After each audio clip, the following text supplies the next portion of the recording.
बघा,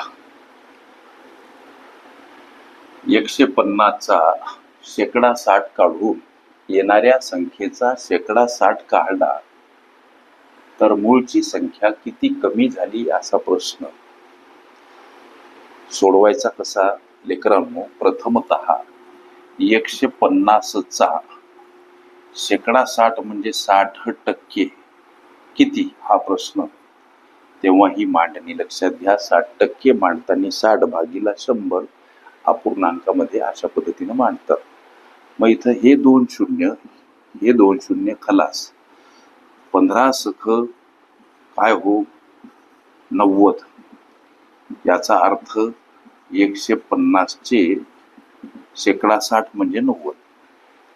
आता गणित म्हणते येणाऱ्या संख्येचा शेकडा 60 परत काढला. येणारी संख्या म्हणजे 90. या 90चा शेकडा 60 म्हणून 90 गुणिला 60 भागीला 100 परत अशीच मांडणी. 90चे शेकडा 60 म्हणजे किती याचा शोध घेऊ. या 2 शून्यासाठी हे 2 शून्य घालवा.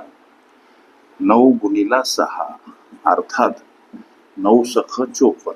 हे उत्तर काय तर 90चे शेकडा 60 म्हणजे 60%. आता मूळची संख्या कितीने कमी झाली? मूळची संख्या 150, नवीन संख्या 54 कितीने कमी झाली म्हणजे वजाबाकी करा. ही वजाबाकी म्हणजे लेकरांनो या प्रश्नाचं उत्तर अर्थात 96. हे या प्रश्नाचं उत्तर पर्याय क्रमांक ए मध्ये दर्शवलेलं आहे. ओके. संख्या, शाब्दिक उदाहरणे तसेच संकीर्ण प्रश्नसंच ह्या माझ्या प्लेलिस्ट अवश्य बघा. त्यामध्ये विविध स्पर्धकांनी विविध अंकांनी विचारल्या संभाव्य अशा असंख्य प्रश्नांचा सराव तुम्हाला करता येईल.